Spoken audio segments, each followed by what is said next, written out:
Ethyl chloride अगर केवल aqueous के साथ रिएक्ट करता है, इथेनॉल मिलता है प्लस KCl। ये एक लाइन में दिखने वाला रिएक्शन आधे घंटे की केमिस्ट्री लगता है। इस रिएक्शन को एक्सप्लेन करने के लिए आधा घंटा लगता है, क्या हुआ होगा।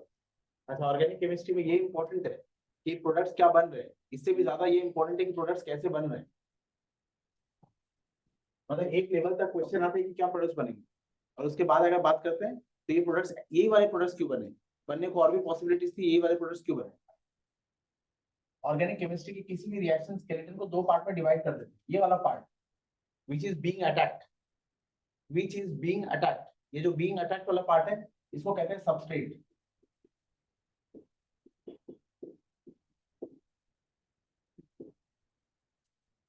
और जो अटैकिंग है उसको कहते हैं रिएजेंट। ये दोनों हो गए रिएक्टेंट्स, और फिर हमें मिल रहे प्रोडक्ट्स। मैं ऐसे लिख सकता हूं, सबस्ट्रेट प्लस रिएजेंट प्रोडक्ट्स। ये बीच वाली जगह खाली भी छोड़िए। ऐसे रिएक्शंस बहुत कम है जो एक स्टेप में हो जाते हैं। सबस्ट्रेट में रिएजेंट का अटैक होता है और प्रोडक्ट्स बन जाते हैं। ऐसे रिएक्शन गिनती के एक दो है। हाँ बोलो। आपने कब शुरू किया? अभी बस ये जितना से लिखो उतना ही। अच्छा, सबस्ट्रेट में रिएजेंट का अटैक होगा, प्रोडक्ट्स मिल जाएंगे, ऐसा नहीं होता। ये बीच में एक इंटरमीडिएट बनाता है, या फिर एक ट्रांजिशन स्टेट बनेगा। अगर इंटरमीडिएट के थ्रू रिएक्शन होता है, इंटरमीडिएट को हम स्टेबल करके आइसोलेट कर सकते हैं। ये रिएक्टेंट्स आपस में रिएक्ट करेंगे, प्रोडक्ट्स बनाएंगे, एक इंटरमीडिएट के वाया जाकर ये इंटरमीडिएट को हम आइसोलेट कर सकते हैं। अगर हमारे पास सुटेबल अंडरस्टैंडिंग है इंटरमीडिएट को लेकर, हम उसको स्टेबल बना के आइसोलेट कर सकते हैं। हम ये बता सकते हैं कि इस इंटरमीडिएट के वाया ये प्रोडक्ट्स बने हैं। और कभी कभी किसी कुछ रिएक्शंस में ऐसा देखा गया है वो ट्रांजिशन स्टेट के जरिए जाता है। अच्छा, अगर इंटरमीडिएट लिखेंगे तो स्क्वायर ब्रैकेट देकर, और अगर ट्रांजिशन स्टेट लिखेंगे तो स्क्वायर ब्रैकेट दे देंगे, ऊपर एक हैश साइन दे देंगे। ट्रांजिशन स्टेट की एनर्जी इतनी ज्यादा होती है, ट्रांजिशन स्टेट इतने कम टाइम के लिए बनते हैं, हम ऐसा अज्यूम करते हैं कि इसके वाया हुआ होगा। इसको आइसोलेट करने लायक सुटेबल कंडीशंस नहीं होते हमारे। ये हाइपोथेटिकल स्ट्रक्चर है, थ्योरेटिकल स्ट्रक्चर, और इसको हम आइसोलेट कर सकते हैं। हमारे पास प्रूफ्स होते हैं कि यही इंटरमीडिएट बना होगा। ये इंटरमीडिएट कैसे कैसे बन सकते हैं? कार्बन के ऊपर पॉजिटिव चार्ज कार्बोकैटायन, कार्बन के ऊपर negative charge carbanion, carbon के ऊपर एक unpaired electron free radical, carbocation, carbanion, free radicals, carbenes, नाइट्रीन्स,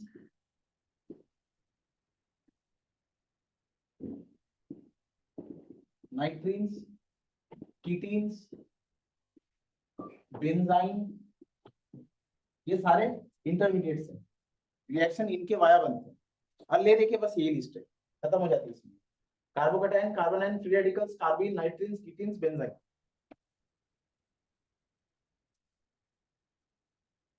अब सवाल ये है, इनको हमें पढ़ना है, इनकी स्टेबिलिटी हमें पढ़नी है। उसके पहले CH3Cl,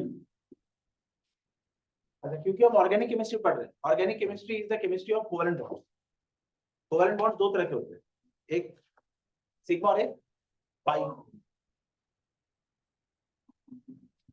ये कार्बन की एक चेन है और इसके साथ में ग्रुप लगाता हूं। अगर यहाँ कार्बन रहता है तो सारे कार्बन एटम भी एक जैसे नहीं होते। मानो मैंने यहाँ डबल बॉन्ड दे दिया, यहाँ H2 दे दिया, और फिर यहाँ डबल बॉन्ड दे दिया, और फिर यहाँ H2 दे दिया, यहाँ CH3 आ जाएगा। ये कार्बन sp3 हाइब्रिडाइज्ड है, ये कार्बन sp2 हाइब्रिडाइज्ड है। भले ही दोनों कार्बन एटम्स हो, लेकिन इनकी इलेक्ट्रोनेगेटिविटी की वैल्यू सेम होगी क्या? अलग अलग वैल्यू। और इलेक्ट्रोनेगेटिविटी, अगर मैं कोवेलेंट बॉन्ड की बात करूं,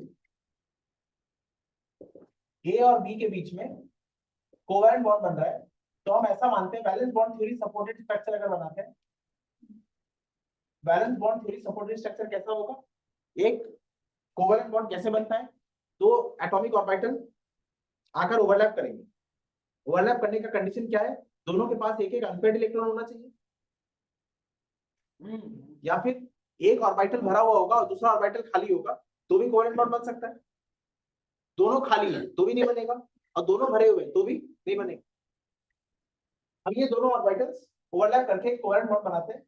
आइडियल केस में अगर ये दोनों इलेक्ट्रॉन इस न्यूक्लियस के और इस न्यूक्लियस के बीचों बीच रहता है, ये इलेक्ट्रॉन क्लाउड बीचों बीच है, हम बोलेंगे ये कोवेलेंट बॉन्ड नॉन पोलर है। ऐसा तब होगा जब ए और बी के बीच में इलेक्ट्रोनेगेटिविटी का डिफरेंस मानो है ही नहीं। लेकिन अगर ए और बी में इलेक्ट्रोनेगेटिविटी का डिफरेंस आ जाता है, इलेक्ट्रोनेगेटिविटी ये जो म्यूचुअल शेयर्ड इलेक्ट्रॉन्स है इनके डिस्प्लेसमेंट की बात करते हैं, ये इलेक्ट्रॉन अब बीचों बीच नहीं होके, मैं मान लेता हूँ बी ए से ज्यादा इलेक्ट्रोनेगेटिव है तो ये बी की तरफ शिफ्ट हो जाएगा, और जैसे ये बी की तरफ शिफ्ट हो गए बी के ऊपर एक नेगेटिव चार्ज आएगा, कंप्लीट नेगेटिव चार्ज, क्योंकि मैंने शिफ्ट की बात की है, ये पार्शियल नेगेटिव चार्ज, और इसके ऊपर नेगेटिव चार्ज जैसे आएगा इसके ऊपर पॉजिटिव चार्ज इंड्यूस हो जाएगा, क्योंकि इसके ऊपर नेगेटिव चार्ज आया इसके ऊपर एक पॉजिटिव चार्ज इंड्यूस हो जाएगा। अच्छा, अब ये अभी भी कोवेलेंट बॉन्ड है क्योंकि इलेक्ट्रॉन अभी भी शेयर्ड है, पर ये प्योरली शेयर्ड नहीं है, ये डिस्प्लेस्ड हो चुके हैं बी के तरफ, और इसको हम बोलेंगे पोलर कोवेलेंट बॉन्ड।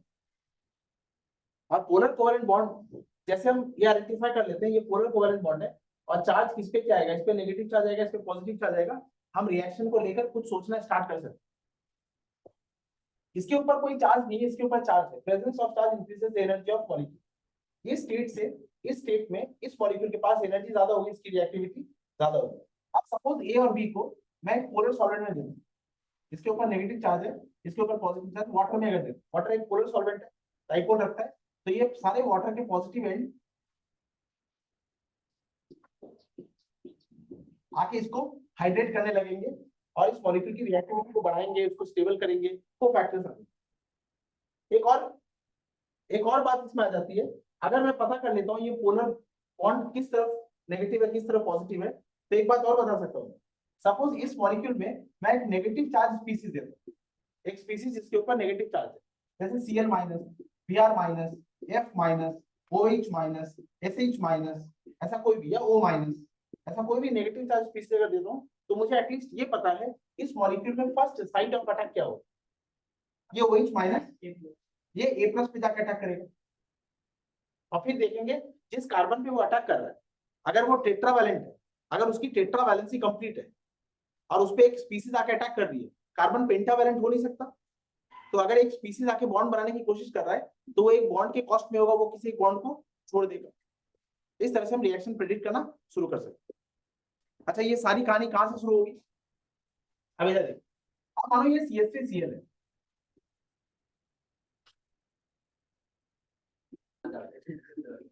सुनो,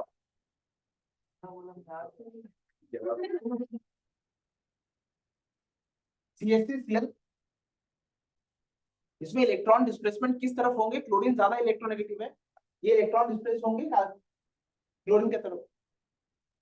अच्छा, अभी ये इलेक्ट्रॉन डिस्प्लेस हो रहे हैं, अब मानो इधर एक ऐसा आइटम आ जाता है जिसकी इलेक्ट्रोनेगेटिविटी कार्बन से बहुत ज्यादा है, अगर इसकी इलेक्ट्रोनेगेटिविटी कार्बन से बहुत ज्यादा है, मानो यहाँ मैं एक ऐसा ग्रुप लगाता हूँ which is highly electronegative than carbon, तो ये क्या कर लेगा, इस बॉन्ड को क्लीव कर लेगा, मतलब ये इलेक्ट्रॉन को खींच रहा है, पुल कर रहा है, और अगर इसकी इलेक्ट्रोनेगेटिविटी बेहद ज्यादा हो गई तो ये बॉन्ड को रखने का कोई सेंस नहीं बनता है, ये बॉन्ड टूट जाएगा। अच्छा, ये एरो का डायरेक्शन मैंने कहां से कहां शुरू किया है, ये कहां लैंड कर रहा है, ये इंपॉर्टेंट, मैंने इसको ऐसे तोड़ा है। अच्छा, ये एरो किस पे लैंड कर रहा है, बी पर, मतलब ये जो बॉन्डेड पेयर ऑफ इलेक्ट्रॉन्स है ये टूटने के बाद कहां जाके गिरेंगे, जी के ऊपर। अगर ये जी के पास जाता है, ये बताइए इस बॉन्ड में कितने इलेक्ट्रॉन्स थे, दो। अच्छा, एक इलेक्ट्रॉन किसका, जी का, और ये दूसरा इलेक्ट्रॉन किसका है, जी एक एक्स्ट्रा इलेक्ट्रॉन ले रहा है, CH3 का नहीं, सी का, CH3 क्या होता, ये एक इलेक्ट्रॉन कार्बन का जी ले लेगा, जी का एक इलेक्ट्रॉन खुद का था और एक इलेक्ट्रॉन सी का इसने लिया, तो इसके ऊपर एक नेगेटिव चार्ज है प्लस। अच्छा, CH3 कार्बन का कितने इलेक्ट्रॉन गया, एक ही गया, कार्बन के ऊपर चार्ज क्या जाएगा, पॉजिटिव, हम क्या बोलेंगे, ये कार्बोकेटायन बन। ये सारी कहानी कहां से शुरू होती है, इलेक्ट्रॉन के displacement. The story begins with the displacement of electron. Which electrons? Sigma or pi. Organic chemistry is the chemistry of covalent bond. Covalent bond are of two types, sigma and pi. अच्छा यहाँ मैंने किसकी बात, sigma की, और एक क्या होगा पाई। ये बताइए कौन से इलेक्ट्रॉन्स एटम्स के न्यूक्लियस के बीच में टाइटली हेल्ड होते हैं, सिग्मा की पाई? सिग्मा ज्यादा टाइटली हेल्ड होते हैं। सिग्मा का इफेक्ट, सिग्मा का इलेक्ट्रॉन डिस्प्लेसमेंट इफेक्ट कम है, क्योंकि सिग्मा इलेक्ट्रॉन्स दोनों न्यूक्लियस के बीच में टाइटली हेल्ड होते हैं। और एक इलेक्ट्रॉन पेयर कैसा होता है, कोवेलेंट पाई, और पाई जो होते हैं वो न्यूक्लियस के ऊपर नीचे पाए जाते हैं, और ये लूजली हेल्ड होते हैं। तो इसका जो डिस्प्लेसमेंट इफेक्ट होगा वो सिग्मा से ज्यादा होगा। एक बार रिकॉल करते हैं, अगर ऑर्गेनिक केमिस्ट्री में कोई भी रिएक्शन हो रहा है तो वो इस इंटरमीडिएट के थ्रू जाएगा या फिर ट्रांजिशन स्टेट के थ्रू जाएगा। एक सिंगल स्टेप रिएक्शन बस दिखाने के लिए रखते हैं, पर ऐसा कुछ होता नहीं। इंटरमीडिएट क्या क्या बन सकते हैं ये सब, इसमें मैंने कार्बोकेटाइन तो अभी लिखा है। ये कार्बोकेटाइन कैसे बना होगा ये बताइए। कार्बोकेटाइन बनने की महज जो फंडामेंटल बात थी वो क्या थी, डिस्प्लेसमेंट ऑफ इलेक्ट्रॉन्स। और तो यहीं से शुरू करेंगे। अच्छा, इलेक्ट्रॉन डिस्प्लेस हो रहे, इलेक्ट्रॉन डिस्प्लेस हो रहे किसी ज्यादा इलेक्ट्रोनेगेटिव की तरफ, और अगर इसकी इलेक्ट्रोनेगेटिविटी बेहद ज्यादा हो तो वो क्या करेगा, इलेक्ट्रॉन को पुल कर लेगा और ये बॉन्ड क्लीव हो जाएगा। हम कहेंगे इसको बॉन्ड फिशन हो, बॉन्ड फिशन। तो पहले इलेक्ट्रॉन डिस्प्लेसमेंट से कहानी शुरू होती है, और अगर इलेक्ट्रॉन डिस्प्लेसमेंट होते होते इलेक्ट्रोनेगेटिविटी बेहद ज्यादा हो जाती है, इलेक्ट्रोनेगेटिविटी डिफरेंस इतना हो जाता है कि शिफ्टिंग परमानेंट एडिशन में कन्वर्ट हो जाता है, तो बॉन्ड टूट जाएगा, और बॉन्ड टूटने को हम बोलेंगे बॉन्ड फिशन।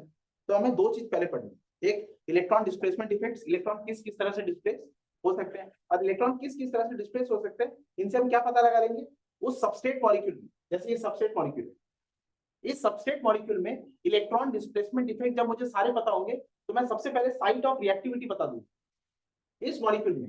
ये बताइए इस मॉलिक्यूल में अगर मैं K+OH- का रिएक्शन कराऊं तो इस मॉलिक्यूल में what is the site of reactivity, ये क्या रहेगा, K+OH-। अच्छा, इस मॉलिक्यूल को देख, इसको ऐसे बनाता हूँ, CH CH और ये क्या है, इलेक्ट्रोनेगेटिविटी डिफरेंस यहाँ पर, इसके ऊपर नेगेटिव चार्ज आएगा, इसके ऊपर पॉजिटिव चार्ज, और मैं रिएक्शन किसके साथ करा हूँ, K+OH-। और मैं बता सकता हूँ ये OH किसके साथ अटैक करेगा, इस कार्बन के साथ, और फिर यहाँ से क्लोरीन किसी कारणवश बाहर जाएगा, तो ये क्या बन जाएगा, CH3CH2OH प्लस KCl। ये सारी कहानी कहां से बताई, इलेक्ट्रॉन डिस्प्लेसमेंट इफेक्ट्स। क्या क्या पढ़ना है, GOC2 का कंटेंट बताया मैं आपको, इलेक्ट्रॉन डिस्प्लेसमेंट इफेक्ट्स। अभी जो एग्जांपल ले रहा था वो कौन से थे, सिग्मा, और ज्यादा एग्जांपल किसके होंगे, पाई वाले। इलेक्ट्रॉन डिस्प्लेसमेंट इफेक्ट पढ़ेंगे, उसके बाद ये बॉन्ड फिशन। बॉन्ड फिशन दो तरह से हो सकता है, एक होमोलिटिक और एक हेटेरोलिटिक। और फिर हमें पढ़ना है intermediates and there relative stabilities. काफी लंबा जाएगा, बहुत लंबा जाएगा, आज बस शुरू कर रहे हैं। हेडिंग लगाइए इलेक्ट्रॉन डिस्प्लेसमेंट इफेक्ट्स। क्या पढ़ना है, क्यों पढ़ना है, समझ आया आपको? हाँ, मैं क्या लिखूंगा, ये कुछ समझाने वाली बात है, इसको कुछ लिखना है, हाँ लिखो इलेक्ट्रॉन डिस्प्लेसमेंट इफेक्ट। बाकी नोट बनाना है तो रिकॉर्डिंग से बनाना है।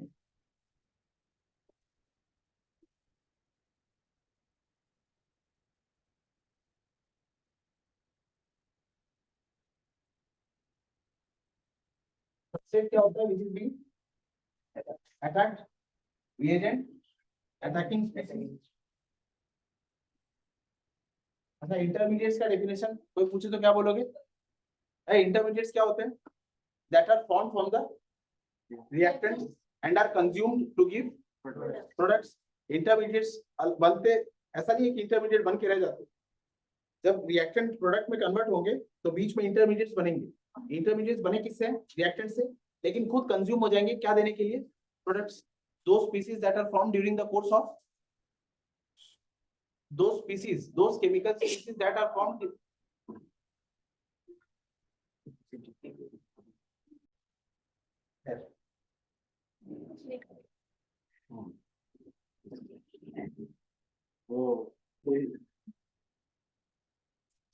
Electron displacement,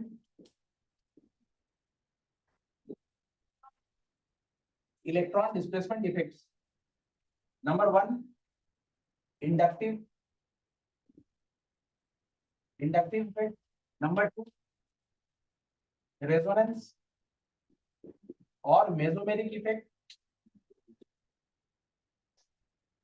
number 3 electromeric effect,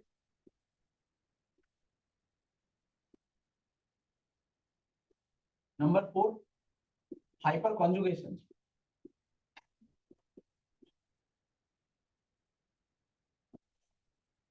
heading क्या दिया है मैंने? हेडिंग डिस्प्लेसमेंट का दिया है। अच्छा, डिस्प्लेसमेंट मतलब दोनों एटम्स, मैथ्यू, दो एटम्स के बीच में शेयर पेयर ऑफ इलेक्ट्रॉन्स। अगर मैं डिस्प्लेसमेंट की बात कर रहा हूं तो ये मीन कर रहा हूं कि वो दोनों इलेक्ट्रॉन उस दोनों एटम के बीच में रहेंगे, बस अपने मीन पोजीशन से थोड़े से डिस्टर्ब रहेंगे। ये डिस्प्लेसमेंट बोलने पर ऐसा लगता है कि वो दोनों इलेक्ट्रॉन पेयर, वो दोनों इलेक्ट्रॉन्स, वो दोनों कंबाइनिंग न्यूक्लियस के बीच में रहेंगे। हेडिंग में ऐसा लगता है। यहाँ हम डिस्प्लेसमेंट की बात करेंगे एज वेल एज डीलोकलाइजेशन की बात करेंगे, बात दोनों करेंगे। हेडिंग ये रहेगा डिस्प्लेसमेंट। तो डिस्प्लेसमेंट का जो फिजिक्स वाला मीनिंग उससे थोड़ा बाहर जाके सोचना, पर जनरल हेडिंग ये रहेगी। जैसे इंडक्टिव इफेक्ट, ये एक डिस्प्लेसमेंट इफेक्ट है। ये जो रेजोनेंस है ये डीलोकलाइजिंग है।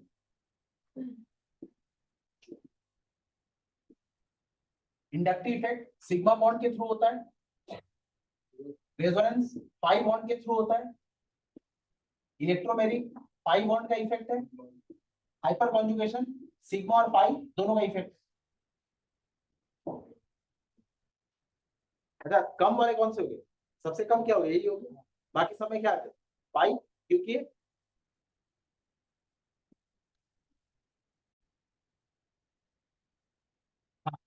अब हेडिंग लगाइए इंडक्टिव इफेक्ट।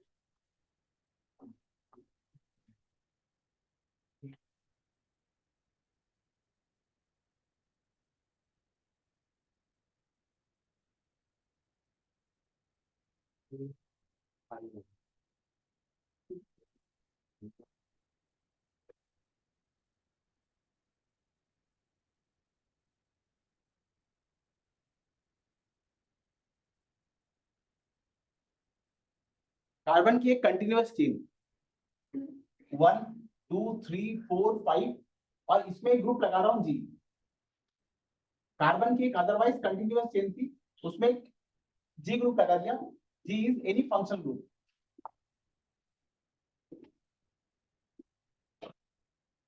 दो केस हो सकता है, एक तो जी की इलेक्ट्रोनेगेटिविटी या तो कार्बन से ज्यादा है या फिर जी की इलेक्ट्रोनेगेटिविटी कार्बन से कम है। अगर जी की इलेक्ट्रोनेगेटिविटी कार्बन से ज्यादा है, if G is more electronegative than carbon, 1 2 3 4 5 और ये जी, जी की इलेक्ट्रोनेगेटिविटी ज्यादा है, ये शेयर्ड पेयर ऑफ इलेक्ट्रॉन्स को डिस्प्लेस कराएगा। ये सिग्मा बॉन्ड है ना, पाई बॉन्ड तो है नहीं। अच्छा, अगर इसकी इलेक्ट्रोनेगेटिविटी ज्यादा है तो ये दो इलेक्ट्रॉन में से एक इलेक्ट्रॉन जी का एक कार्बन का है, ये इसको डिस्प्लेस कराएगा, ये इधर आ जाएगा। और जी के ऊपर कंप्लीट नेगेटिव चार्ज नहीं लिखेंगे क्योंकि इलेक्ट्रॉन सिर्फ शिफ्ट हुआ है, ऐड नहीं हुआ है। तो यहाँ एक हल्का सा पार्शियल नेगेटिव चार्ज है, और क्योंकि इस पे पार्शियल नेगेटिव चार्ज आएगा, अब ये नेगेटिव चार्ज इस कार्बन पे एक पॉजिटिव चार्ज इंड्यूस करेगा किसी इलेक्ट्रोनेगेटिव एलिमेंट के ऊपर। ये एक इलेक्ट्रोनेगेटिव एलिमेंट है, ये एक नॉन मेटल है। किसी इलेक्ट्रोनेगेटिव एलिमेंट के ऊपर अगर पॉजिटिव चार्ज आता है तो उसकी इलेक्ट्रोनेगेटिविटी और बढ़ जाती है। अच्छा, ऐसे देखो, ये कार्बन है इस साइड में, ये कार्बन है इस साइड में भी कार्बन है, तो ऐसा लगता है इन दोनों की इलेक्ट्रोनेगेटिविटी सेम हो, सेम है। लेकिन अब इस पे क्योंकि पॉजिटिव चार्ज आ गया है तो इसकी इलेक्ट्रोनेगेटिविटी इस कार्बन से थोड़ी ज्यादा होगी। और अगर ये मोर इलेक्ट्रोनेगेटिव है तो ये इलेक्ट्रॉन पुल करेगा, और अब ये इलेक्ट्रॉन पुल करेगा तो इसके ऊपर एक पॉजिटिव चार्ज इंड्यूस होगा, इसने इलेक्ट्रॉन पुल किया, ये ज्यादा इलेक्ट्रोनेगेटिव, इस पे नेगेटिव चार्ज है पार्शियल। अब ये पार्शियल नेगेटिव चार्ज आने पर इस कार्बन पे एक पार्शियल पॉजिटिव चार्ज इंड्यूस होगा। अब इस कार्बन पे पॉजिटिव चार्ज आया, इसकी इलेक्ट्रोनेगेटिविटी इस कार्बन की तुलना में बढ़ गई, तब ये क्या करेगा? इलेक्ट्रॉन पुल करेगा, और फिर इस कार्बन पे चार्ज क्या है? पॉजिटिव। अच्छा, इधर जितना पॉजिटिव चार्ज का मैग्नीट्यूड हो, इधर जो पॉजिटिव चार्ज का मैग्नीट्यूड होगा उसके आगे एक डेल्टा लगा दें। ये जो मैग्नीट्यूड था, ये मैग्नीट्यूड को एज इट इज रखना, ये मैग्नीट्यूड इस वाले मैग्नीट्यूड से थोड़ा कम हो, तो यहाँ एक और डेल्टा लगा दें। अब यहाँ पॉजिटिव चार्ज आ गया, अब ये पॉजिटिव चार्ज इसकी इलेक्ट्रोनेगेटिविटी को बढ़ाएगा और ये इससे इलेक्ट्रॉन पुल करेगा, यहाँ चार्ज का मैग्नीट्यूड कितना था, डेल्टा डेल्टा प्लस, और यहाँ मैग्नीट्यूड इससे थोड़ा और कम होगा, तो यहाँ एक और डेल्टा लगा देंगे। ऐसा नहीं कि पॉजिटिव चार्ज बढ़ता ही जाएगा, ऐसा नहीं कर रहा हूँ मैं डेल्टा प्लस प्लस नहीं कर रहा हूँ, मैं डेल्टा प्लस और यहाँ डेल्टा प्लस के आगे डेल्टा लगा, दोनों में फर्क है। हाँ, उससे भी हाँ। जी एक ऐसा ग्रुप है, जी एक ऐसा ग्रुप है जिसके वजह से कार्बन की चेन के ऊपर पॉजिटिव चार्ज इंड्यूस हो रहा है। G is a group that induces positive charge over the continuous carbon chain. अगर ग्रुप कार्बन की चेन के ऊपर पॉजिटिव चार्ज इंड्यूस करता है तो ग्रुप को हम कहते हैं ग्रुप का minus I effect, inductive effect है नेगेटिव वन। अगर जी एक ऐसा ग्रुप है जिसकी वजह से कार्बन की चेन के ऊपर पॉजिटिव चार्ज आता है, अच्छा कार्बन की चेन के ऊपर पॉजिटिव चार्ज इंड्यूस हुआ, मतलब ये मीनिंगफुल हो जाता है कि इसके ऊपर चार्ज क्या है वो नेगेटिव, और यही कह रहे हैं कि G group is showing minus I effect. अब बताइए इंडक्टिव इफेक्ट का डेफिनेशन, ये जगह खाली छोड़ी है, इंडक्टिव इफेक्ट का डेफिनेशन क्या होगा, अरे ये जगह खाली छोड़िए ना, यहाँ क्या लिखूं,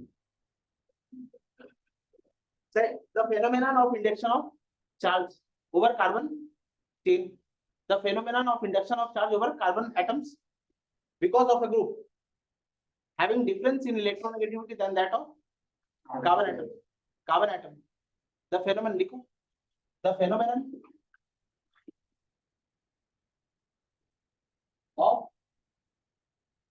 phenomenon of induction of charge, the phenomenon of induction of charge over carbon chain because of a group having difference in electronegativity than carbon atom.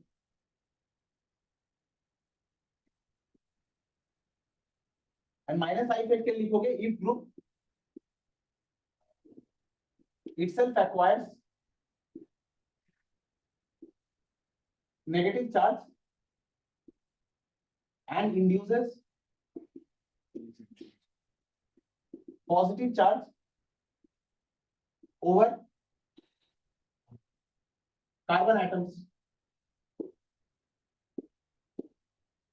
It is said to have minus I effect.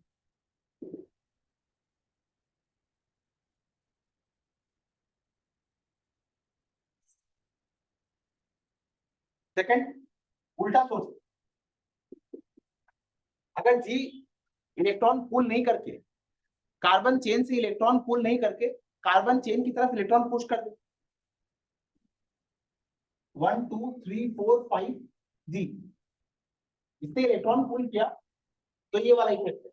अभी अगर push करता तो इसके ऊपर charge क्या था, जी के ऊपर चार्ज क्या था पॉजिटिव, और ये कार्बन चेन के ऊपर चार्ज इंड्यूस क्या करता नेगेटिव। अच्छा किसी इलेक्ट्रोनेगेटिव एलिमेंट के ऊपर पॉजिटिव चार्ज आने से उसकी इलेक्ट्रोनेगेटिविटी बढ़ती है, तो उल्टी बात भी करेक्ट है, किसी इलेक्ट्रोनेगेटिव एलिमेंट के ऊपर नेगेटिव चार्ज आने से उसकी इलेक्ट्रोनेगेटिविटी कम होती है। अब इसकी इलेक्ट्रोनेगेटिविटी इस कार्बन एटम से कम हो जाएगी, अब इसकी इलेक्ट्रोनेगेटिविटी कम हो गई, इसकी इलेक्ट्रोनेगेटिविटी ज्यादा हो गई, तो अब ये क्या करेगा कार्बन से इलेक्ट्रॉन खींच लेगा, तो अब इसके ऊपर चार्ज क्या आएगा डेल्टा नेगेटिव, और यहाँ क्या लगा देंगे डेल्टा नेगेटिव, फिर यहाँ क्या लगा देंगे डेल्टा। अच्छा अब ये कैसा ग्रुप है इसने कार्बन चेन के ऊपर कौन सा चार्ज इंड्यूस किया है नेगेटिव, तो इसके ऊपर खुद क्या चार्ज आया होगा positive, now this group is showing plus I effect.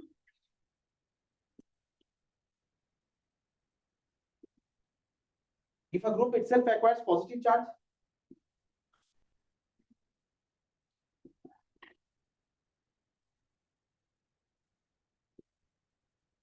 and induces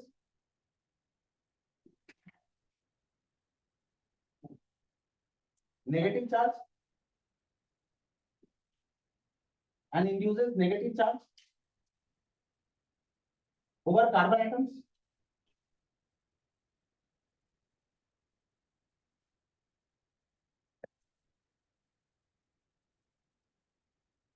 negative charge over carbon atoms, It is said to have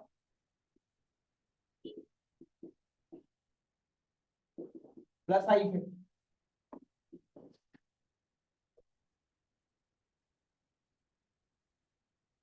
Characteristics of inductive effect.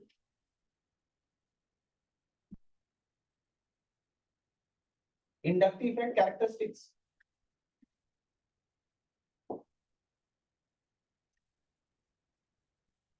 हाँ है inductive effect characteristic number 1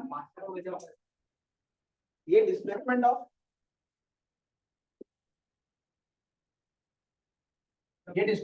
sigma electrons है। दूसरी बात आपने notice किया होगा ये positive charge यहाँ पहले कार्बन में दिया है, दूसरे कार्बन में दिया है, तीसरे कार्बन में दिया है, चौथे कार्बन में ऊपर भी नहीं दिया, नीचे भी नहीं दिया, जबकि मैंने कार्बन एटम 2 बनाए थे यहाँ। अच्छा दोनों में यहाँ रुक गए। ये इफेक्ट 3 नंबर कार्बन तक देखा जाता है, 2 नंबर कार्बन में खत्म हो जाता है, 3 नंबर में बस कहने के लिए बोल देते कि है, मान लेना कि नहीं, 4 नंबर पे तो है ही। मतलब ये इफेक्ट डिस्टेंस ऑपरेटिव है कि डिस्टेंस इनऑपरेटिव? ऑपरेटिव। ये डिस्टेंस के थ्रू ऑपरेट करता है, एक सर्टेन डिस्टेंस तक ये इफेक्ट आपको दिखेगा और फिर ये इफेक्ट आपको नोटिस नहीं होगा। मतलब इंडक्टिव इफेक्ट हो रहा है और तुम दूर से देख रहे हो तो तुम बोलोगे नहीं हो रहा है, तो मैं बोलूंगा पास जाके देखो। दूर से देख रहे हो it may be too early, फिर तुम पास जाके देख रहे हो तो इंडक्टिव इफेक्ट ऑपरेट हो रहा है। It is distance operative.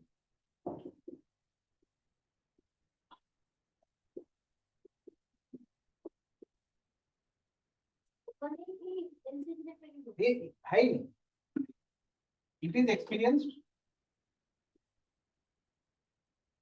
up to 2 carbon atoms significantly. Number 3, अच्छा ये बताइए ये इफेक्ट टेम्पोररी है कि परमानेंट है? ये इफेक्ट टेम्पोररी है कि परमानेंट है? पहले ये तो बताइए, टेम्पोररी और परमानेंट की सेंस में बोल रहा हूँ। अरे यही तो कह रहा हूँ मैं, मतलब ये पूछ तो लो कि टेम्पोररी और परमानेंट की सेंस से बोल रहा हूँ, वो परमानेंट बोल दिया तो टेम्पोररी बोल। ये कैसा इफेक्ट है? टेम्पोररी और परमानेंट का सेंस ये है कि सबस्ट्रेट मॉलिक्यूल है, सबस्ट्रेट में मैंने क्या ऐड किया? रिएजेंट। अच्छा अगर सबस्ट्रेट में रिएजेंट ऐड करने पे ये इफेक्ट दिखता है और फिर रिएजेंट को हटा लेने पर ये इफेक्ट नहीं दिखता है तो बोलेंगे टेम्पोररी है। If a effect is seen on the substrate molecule upon addition of reagent, when the reagent is withdrawn, the effect is not seen. Such effects are known as temporary in nature. अच्छा इस effect को इस बात से फर्क नहीं पड़ता है कि रिएजेंट आपने डाला है कि नहीं डाला है, ये तो तब भी है। Such effects are known as permanent effect. The effect is ये इफेक्ट सबस्ट्रेट में देखा जाएगा।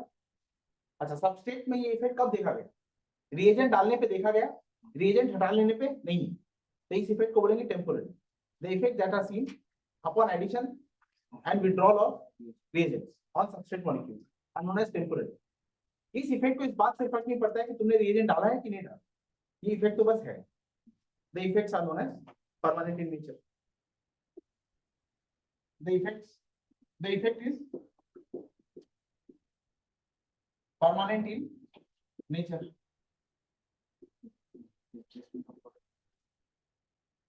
सिग्मा है ये,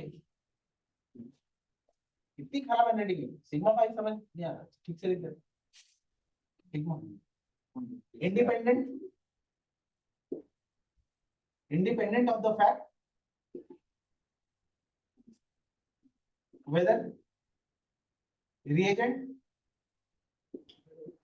is added or not.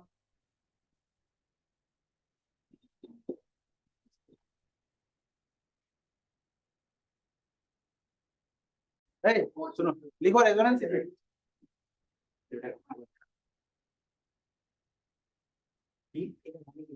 बात करो। अच्छा ये सारे इफेक्ट्स में से सबसे प्रोनाउंस्ड इफेक्ट यही है।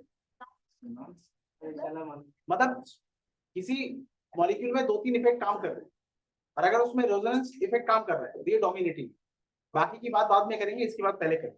सिर्फ एक दो स्पेशल केसेस है जहां ये होते हुए भी इंडक्टिव की बात करनी पड़ती। रेजोनेंस इफेक्ट क्या है? देखो HClO4 बस बात कर।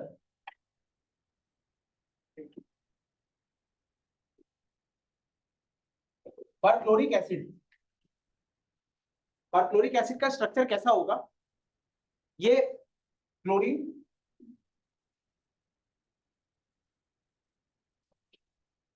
क्लोरीन डबल बॉन्ड हो, डबल बॉन्ड हो, डबल बॉन्ड हो, OH। अच्छा, हाइब्रिडाइजेशन बताने के लिए HClO4,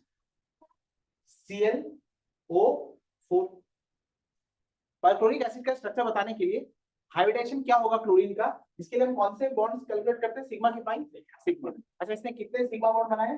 1 2 3 4, मतलब ये sp3 है, और sp3 होगा तो क्या होगा? टेट्राहेड्रल। ये बताइए, ये टेट्राहेड्रल सिमेट्रिकल टेट्राहेड्रल होगा कि अनसिमेट्रिकल टेट्राहेड्रल होगा? अनसिमेट्रिकल। इसमें 3 बॉन्ड्स एक जैसे होंगे, ये क्लोरीन ऑक्सीजन डबल बॉन्ड है, ये क्लोरीन ऑक्सीजन डबल बॉन्ड है, ये क्लोरीन ऑक्सीजन डबल बॉन्ड है, और ये क्लोरीन ऑक्सीजन सिंगल बॉन्ड है, तो ये अनसिमेट्रिकल टेट्राहेड्रल होगा। लेकिन जब मॉलिक्यूलर स्टडी की गई तो देखा गया एक सिमेट्रिकल टेट्राहेड्रल रखता है। अच्छा, इसका अगर मैं ये वाला स्ट्रक्चर बनाता हूँ तो इस बात से मैं कन्विंस्ड हूँ कि अनसिमेट्रिकल होगा, ऐसा मुझे लगता है।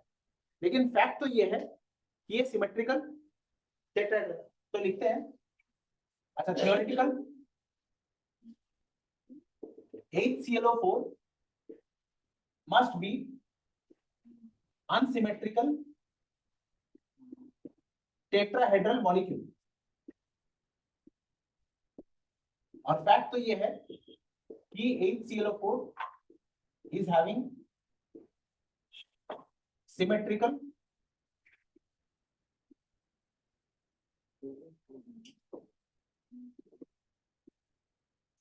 tetrahedral structure। ना इसको कैसे एक्सप्लेन कर सकते? तो हमें इस मॉलिक्यूल का,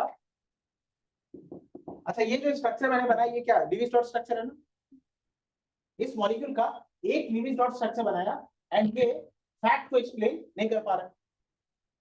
this molecule is unable to explain this fact.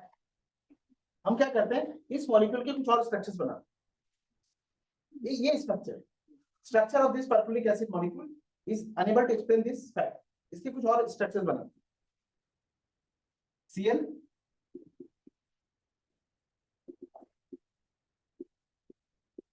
देखो, अरे बनाने तो दो, उसको कॉपी किया है, इसको भी कॉपी। अच्छा सर, क्लोरीन का बताइए कौन सा ऑर्बिटल यूज हुआ पाई बॉन्ड बनाने के लिए? क्लोरीन का कौन सा ऑर्बिटल यूज हुआ है ये पाई बॉन्ड बनाने के लिए? P orbital. और ऑक्सीजन का क्या यूज हुआ है? पी। ऑक्सीजन के पास बी है ही नहीं, तो क्या हुआ है इधर देखो, ये घड़ी वाला हाथ क्लोरीन है और ये ऑक्सीजन। अच्छा, क्लोरीन का डी ऑर्बिटल, ये क्लोरीन का डी ऑर्बिटल है और ये ऑक्सीजन का पी ऑर्बिटल, ये ओवरलैपिंग हुई है ना? अच्छा, ये दोनों एटम के बीच में ऑर्बिटल्स ओवरलैप हुए हैं। मैं क्या करता हूं, किसी एक ऑर्बिटल से इलेक्ट्रॉन को किसी एक एटम पे शिफ्ट करा देता हूं। अच्छा, अगर क्लोरीन और ऑक्सीजन के बीच में जो इलेक्ट्रॉन पेयर है, मैं अगर इसको शिफ्ट करा देता हूं ऑक्सीजन के ऊपर, तो क्लोरीन का ऑर्बिटल खाली हो जाएगा और ऑक्सीजन का ऑर्बिटल बच जाएगा। किसे बता रहा हूँ, 2-3 बार बता रहा हूँ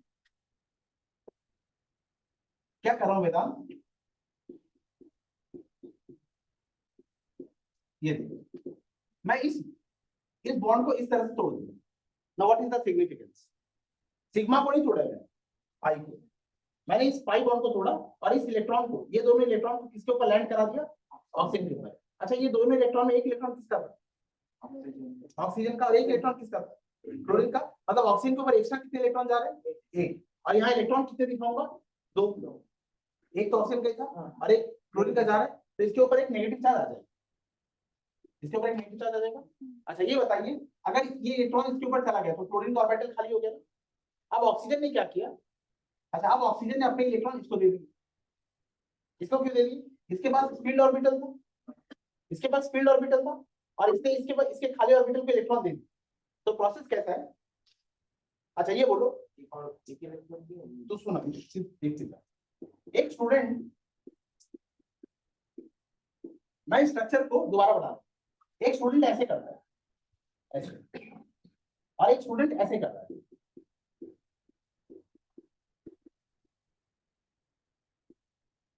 ये बताइए कौन समझ के करता है?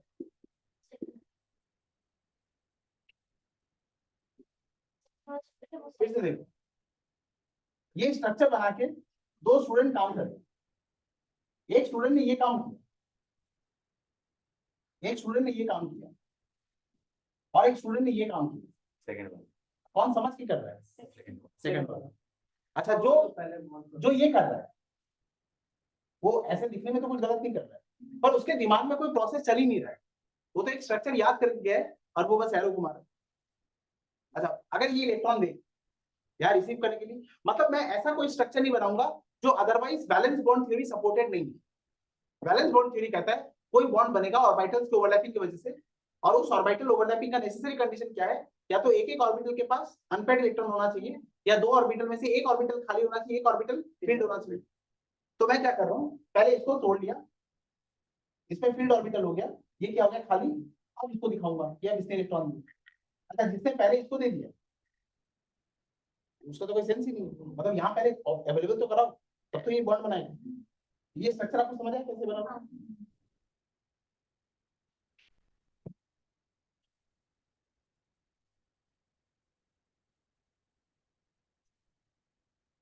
ये देखो, इसका एक स्ट्रक्चर ऐसे बना रहा हूं मैं, ये समझो।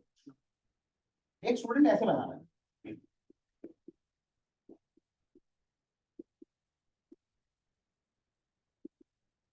इस पाई बॉन्ड को पहले तुम तोड़ना, इस पे लैंड करा देना, इसका ऑर्बिटल फील्ड हो गया और इसका ऑर्बिटल खाली हो गया। अच्छा, अब वैलेंस बॉन्ड थ्योरी कहते हैं एक ऑर्बिटल खाली होगा और उसका एडजेसेंट एटम में ऑर्बिटल फील्ड होना चाहिए। इसके पास लोन पेयर फील्ड ऑर्बिटल है, अब इसमें इलेक्ट्रॉन। अच्छा, अब एक स्टूडेंट ये काम कर रहा है, तो देखो तुम्हें खुद से आवाज आएगी कितना गलत कर रहा है। उसने ऐसे इलेक्ट्रॉन दिए, किसको दिए? खाली ऑर्बिटल ही नहीं, पहले अवेलेबल तो कराओ। अच्छा, ऐसे देखने में लगता है कोई गलती नहीं, लेकिन बहुत बड़ी गलती की उसने। उसको जब सेंस होगा तो ऑटोमेटिकली कलम पहले ये वाली चलेगी और फिर कलम ये वाली चलेगी। इसमें कोई डाउट है? नहीं। अच्छा, अब मैं क्या कर रहा हूँ, देखो इसका एक और स्ट्रक्चर बना है इसका। अच्छा, इस फ्लोरीन के ऊपर दो बॉन्ड थे, फ्लोरीन ऑक्सीजन के ऊपर, अब एक बॉन्ड होगा, ऑक्सीजन होगा। पहले इसके पास दो इलेक्ट्रॉन थे पैसेंजर, 1 2 3 4, दो लोन पेयर तो थे नहीं। अब एक और पेयर आ गया, तो इसके ऊपर चार्ज क्या आ जाएगा? माइनस। अच्छा, ये डबल बॉन्ड जैसे था ये वैसे ही है, ये डबल बॉन्ड वैसे ही है। अब इस क्लोरीन ऑक्सीजन में पहले एक सिग्मा बॉन्ड था, और ये वाला जो बॉन्ड बन रहा है ये क्या बन रहा है? पाई। सही, ये पाई बन गया, ये ऑक्सीजन इसके ऊपर पॉजिटिव। ये समझ? और क्या हो सकता है? अच्छा, अब ये इलेक्ट्रॉन पेयर इधर गए, ये वाले भी इन्वॉल्व हो सकते हैं। अच्छा, अगर ये वाले इन्वॉल्व हो तो अब हम क्या करते हैं, पहले इस वाले बॉन्ड को तोड़ लेते हैं और फिर ये वाले इलेक्ट्रॉन अवेलेबल कराते हैं। तो एक स्ट्रक्चर और क्या बनेगा? Cl डबल बॉन्ड दो, नेगेटिव चार्ज 1 2 3 4 5 6, डबल बॉन्ड दो, और ये OH, ये प्लस कौन सा? हाँ, डबल बॉन्ड है। डबल बॉन्ड तो होना ही। अच्छा, ऑक्सीजन ने कितने बॉन्ड बनाए? ये 3 बॉन्ड बन गए ना? 3 बॉन्ड बन गया तो ऑक्सीजन के ऊपर एक पॉजिटिव चार्ज आना ही चाहिए। अच्छा, एक स्ट्रक्चर और क्या बन सकता था, फिर इसको तोड़ देता हूँ और ये इलेक्ट्रॉन दे देता हूँ, तो एक स्ट्रक्चर और ये बनेगा, Cl डबल बॉन्ड दो, डबल बॉन्ड दो, ये नेगेटिव चार्ज, ये OH, ये प्लस। इसका एक और स्ट्रक्चर क्या बना सकता हूँ? अच्छा, फिर इसको दे दिया इलेक्ट्रॉन और इसको वापस दे दिया। हाँ, तो अब ये क्या बन गया? Cl डबल बॉन्ड दो, डबल बॉन्ड दो, डबल बॉन्ड दो, OH, ये बन गया।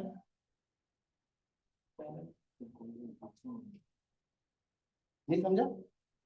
तुम समझे? बता रहा हूँ, अगर फास्ट हो जाए तो बोलना। Cl डबल बॉन्ड दो, डबल बॉन्ड दो, डबल बॉन्ड दो, डबल बॉन्ड दो, OH। सॉरी, एक्स्ट्रा हो गया। हाँ, अब बोलो कौन सा नहीं समझे?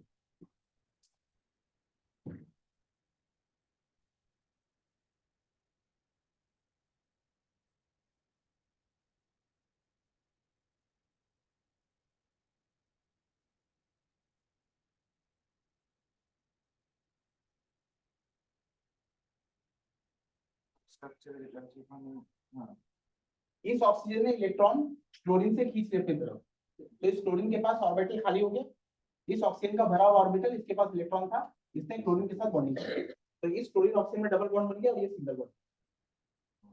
फिर इसने इलेक्ट्रॉन ले लिए और इसने इलेक्ट्रॉन दे दिए, तो ये स्ट्रक्चर दोबारा, ये समझो। अच्छा अब तुम देखो, इस स्ट्रक्चर को देख के ऐसा लगता था कि ये वाला क्लोरीन ऑक्सीजन सिंगल बॉन्ड है और ये क्लोरीन ऑक्सीजन सारे क्या डबल बॉन्ड है। अच्छा इस स्ट्रक्चर में देखो, इस स्ट्रक्चर में ये क्लोरीन ऑक्सीजन कैसा बॉन्ड हो गया, single.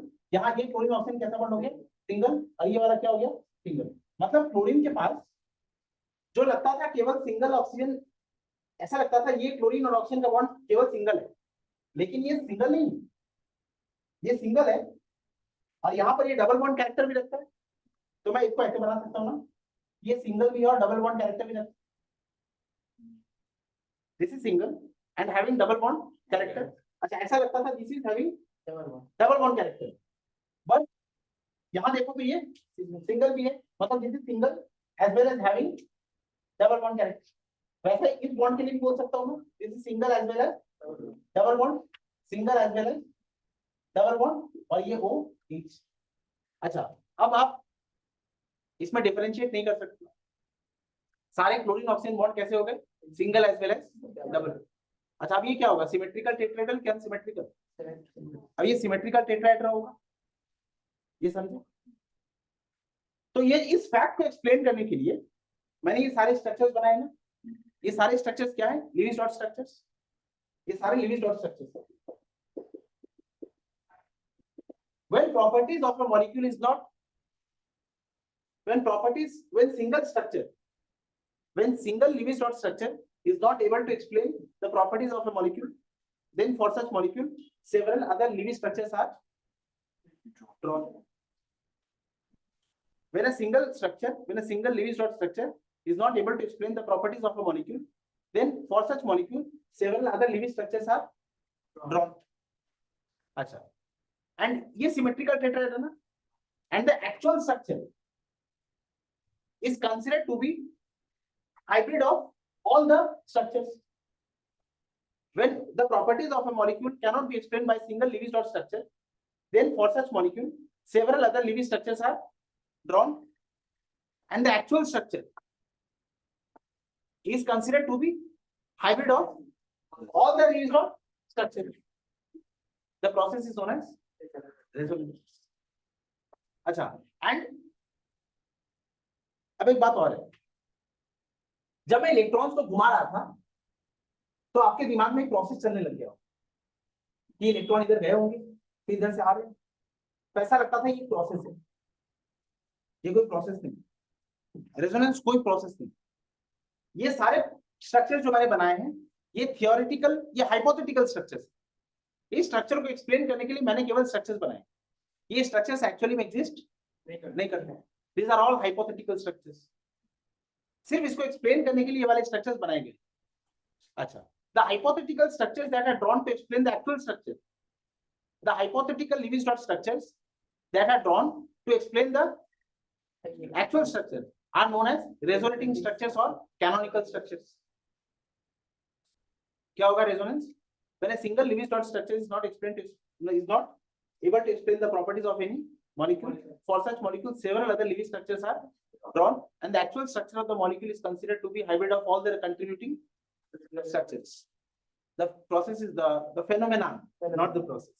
The phenomenon is known as resonance, and all the hypothetical structures that are drawn are known as canonical or resonating structures. अभी तो बस धुन छिड़ा है, पूरा साज बात।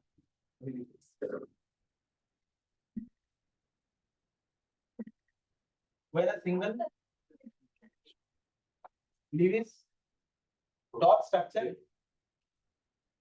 does not explain all properties of a molecule,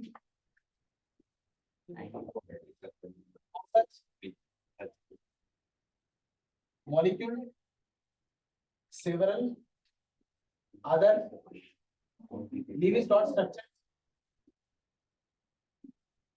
are drawn, and actual structure of the molecule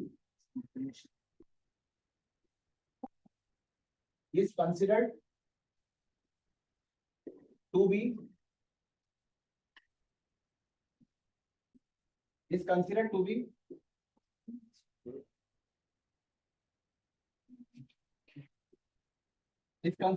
hybrid of all the structures.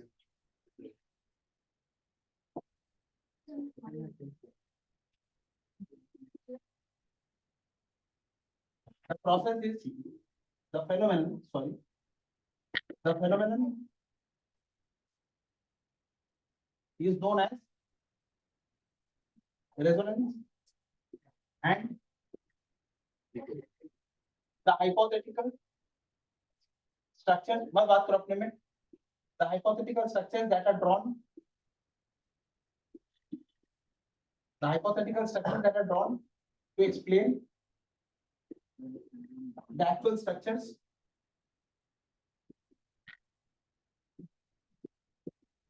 are known as canonical or resonating structures.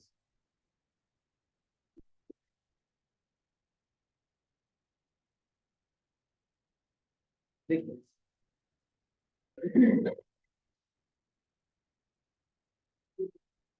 Resonance actually में क्या है उसकी बात करो. रेजोनेंस एक्चुअली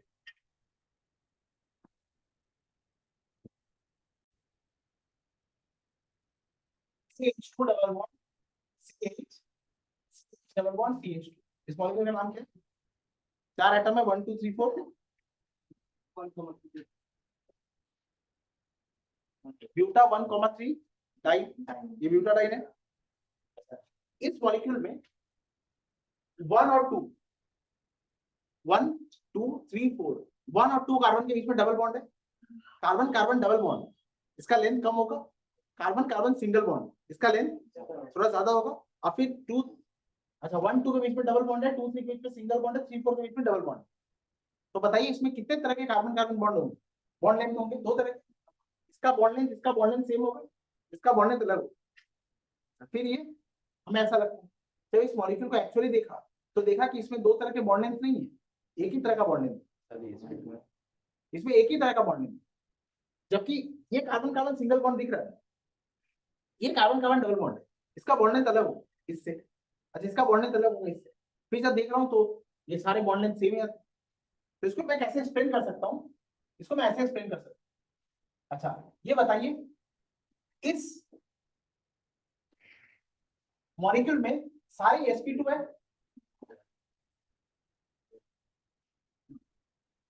ये सारे sp2 है. इस वाले बॉन्ड को अगर मैं इस इलेक्ट्रॉन को तोड़कर ऐसे लैंड कराता हूं तो इस कार्बन पे चार्ज क्या जाएगा? नेगेटिव. इस कार्बन का ऑर्बिटल क्या हो जाएगा? खाली हो जाएगा. अच्छा अब इस वाले बॉन्ड पेयर को इस तरह से लैंड करा तो यहाँ इलेक्ट्रॉन 1 2 3 4. अच्छा यहाँ चार्ज क्या आ जाएगा? नेगेटिव. ये ऑर्बिटल क्या हो गया? खाली. और फिर इसके टूटने की वजह से ये ऑर्बिटल क्या होगा? भरा होगा. अच्छा यहाँ एक खाली ऑर्बिटल, यहाँ एक भरा हुआ खाली भरा ऑर्बिटल क्या बना लेंगे? बॉन्ड. फिर यहाँ बॉन्ड बना लेंगे. ये ऑर्बिटल क्या होगा? खाली. यहाँ चार्ज क्या जाएगा? ऑर्बिटल.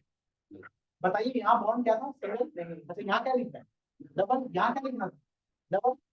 यहाँ क्या लिखा है?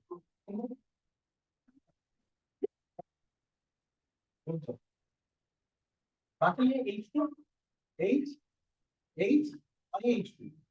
अब जब मैंने इसको अगर मैंने इसको इस स्ट्रक्चर में इस डायरेक्शन में तोड़ा है तो ये भी पॉसिबल था कि इस डायरेक्शन में तोड़ा. इसका एक और स्ट्रक्चर क्या हो सकता था? CH2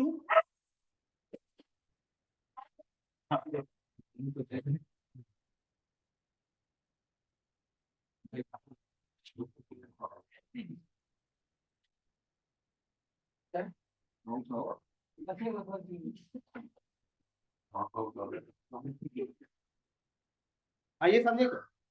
अच्छा ये बताइए, इन तीनों स्ट्रक्चर को जोड़ देते ये एक लिविंग डॉट स्ट्रक्चर, ये एक लिविंग डॉट स्ट्रक्चर, ये भी है लिविंग डॉट स्ट्रक्चर। अगर मैं इन चारों को जोड़ देता हूँ कुछ भी जाएंगे, ये जोड़ दिया। अच्छा ये बताइए इसमें सिर्फ सिंगल बॉन्ड है कि डबल बॉन्ड भी है? डबल बॉन्ड भी है। तो यहाँ एक डबल बॉन्ड कैरेक्टर है, यहाँ भी डबल बॉन्ड कैरेक्टर, यहाँ भी डबल बॉन्ड कैरेक्टर है, बाकी एच एच एच एच। क्या? हाँ देखो यहाँ तक समझे। अच्छा इसको एक्चुअली में अगर ऑर्बिटल पिक्चर में देखते हैं तो ये और क्लियर है और उससे रेजोनेंस बहुत बेटर समझ आता है। इसको मैं ऊपर लिख दे रहा हूँ, CH टू CH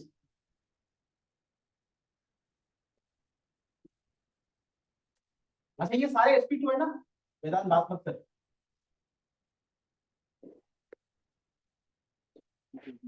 ये सारे sp2 है, मतलब ये दोनों सेम प्लेन में होंगे कि अलग अलग प्लेन में? सेम प्लेन में। अच्छा इसका स्ट्रक्चर बना,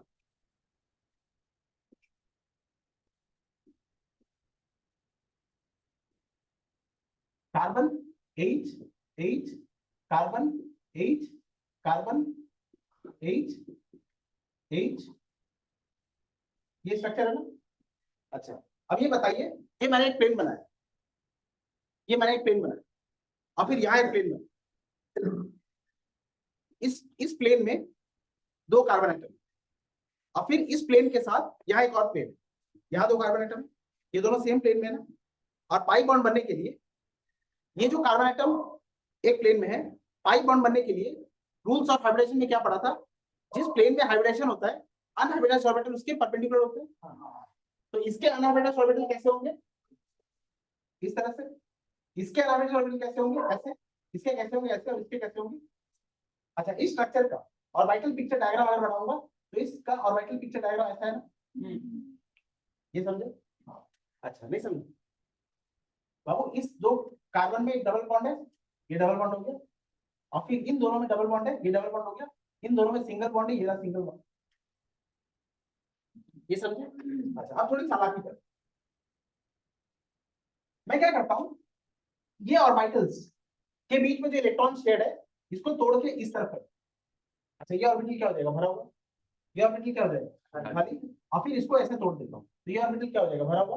और ये क्या है, खाली। तो इसका एक और स्ट्रक्चर कैसे बनेगा,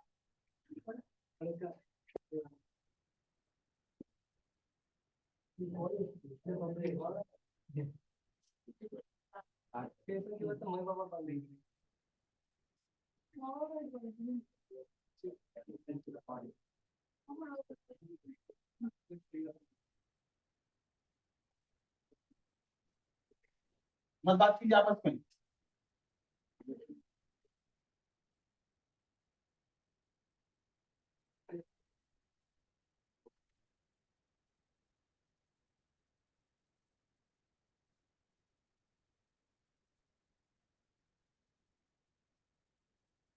सर ये बताइए कि ये बोलना चाह रहा है कि इसमें इलेक्ट्रोनेगेटिव डिफरेंस नहीं है तो क्यों हम लोग इलेक्ट्रॉन को डिस्कस करते रहे हैं।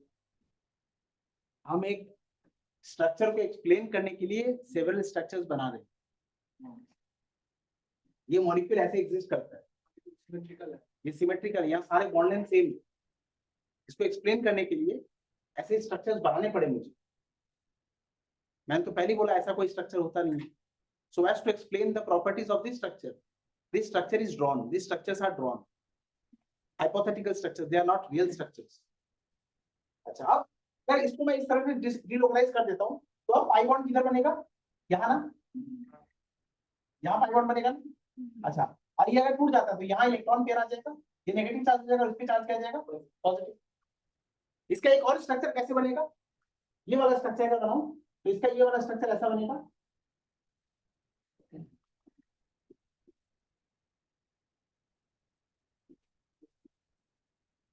क्या इतने में चक्कर आ रहे हैं?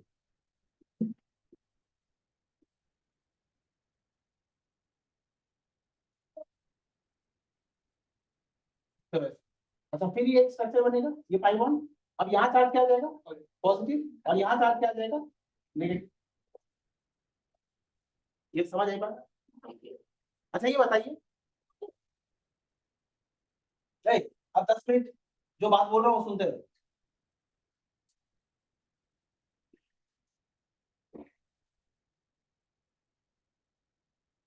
अगर ये वाला स्ट्रक्चर का ऑर्बिटल पिक्चर डायग्राम बना इसका, तो इसका डायग्राम कैसा बनेगा?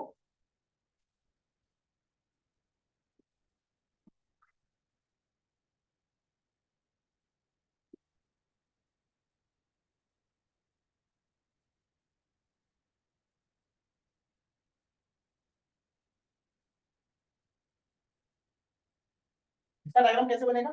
अच्छा ये बताइए, इस वाले स्ट्रक्चर में पाई इलेक्ट्रॉन क्लाउड कहाँ है? 1 2 के बीच में और 3 4 के बीच में। अच्छा इस स्ट्रक्चर में कहाँ है? 2 3 के बीच में। और फिर इस स्ट्रक्चर में कहाँ है? 2 3 के बीच में। मतलब पाई इलेक्ट्रॉन क्लाउड ना केवल 1 2 के बीच में है, बल्कि 2 3 के बीच में और 3 4 के बीच में है। मतलब पाई इलेक्ट्रॉन क्लाउड 1 2 3 4 सबके ऊपर डिस्ट्रीब्यूटेड है।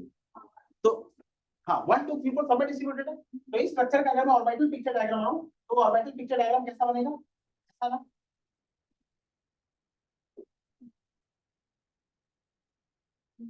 ऐसा बनेगा। ये पाई इलेक्ट्रॉन, अच्छा ये जो पाई बॉन्ड है, ये बताइए, ये pi bond valence bond theory supported है कि valence bond theory not supported है? Not supported. Valence bond theory में क्या कहा गया था? एक पाई बॉन्ड 2 एटम्स के बीच में बनता है, और यहां मैंने पाई बॉन्ड कितने एटम के बीच में बनाया? 4।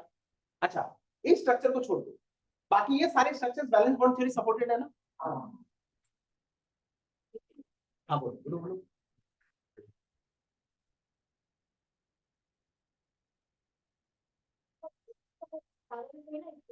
मैं दिखा रहा हूँ ना तुम्हें, हो तो रहा है। इस स्ट्रक्चर को अगर मैं एक्सप्लेन करूँ, तो इसका ऑर्बिटल पिक्चर डायग्राम यही बनेगा। हाँ एक साथ एग्जिस्ट कर। अच्छा यहाँ कितने इलेक्ट्रॉन्स, कितने ऑर्बिटल में डीलोकलाइज हो रहे? 4 इलेक्ट्रॉन 4 ऑर्बिटल में डीलोकलाइज हो रहे। ये 1 2 3 4, हाँ 4 इलेक्ट्रॉन 4 ऑर्बिटल में डीलोकलाइज हो रहे। एक बात और बताइए, लास्ट बात, इस स्ट्रक्चर को अगर मैं एक्सप्लेन करूं, मुझे हाइड्रोजन के बॉन्ड्स की जरूरत थी? नहीं, मुझे हाइड्रोजन के बॉन्ड्स की जरूरत नहीं थी ना। इसको अगर मैं एकदम सिंपलिस्टिक डायग्राम में बनाता, एकदम सिंपल, तो ये स्ट्रक्चर कैसा बनता है वो बनाना। तो यहाँ कितने एटम्स हैं? 4। बोलो। सेकंड जो स्ट्रक्चर में सेकंड है H3 होता है CH3 हाइड्रोजन बढ़ थोड़ी जाएगा यार, इलेक्ट्रॉन डीलोकलाइज। हम इलेक्ट्रॉन डिस्प्लेसमेंट इफेक्ट पढ़ रहे हैं, मैंने सिर्फ इलेक्ट्रॉन डिस्प्लेस होंगे और कुछ डिस्प्लेस नहीं होगा। ये पाई बॉन्ड बनाया तो है, ये 1 2 3 4, यहाँ डबल बॉन्ड था ना, यहाँ पॉजिटिव चार्ज आ गया। हाँ इधर देखो। अच्छा इसका एक सिंपल सा डायग्राम बना,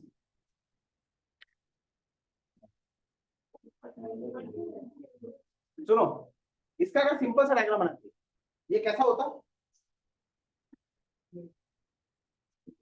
CH2 CH CH CH2 1 2 3 4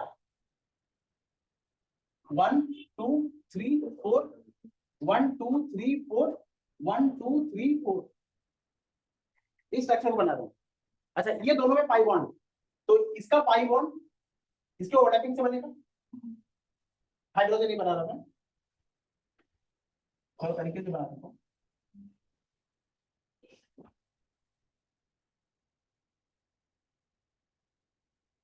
ये होगा ना?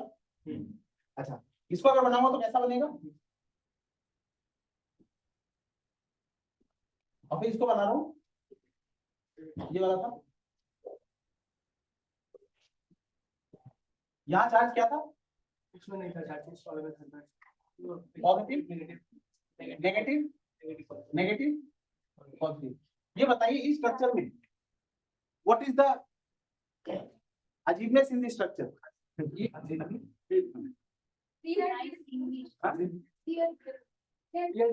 वियर्ड। इस स्ट्रक्चर में अजीब बात क्या है? अरे समझ गया ना क्या?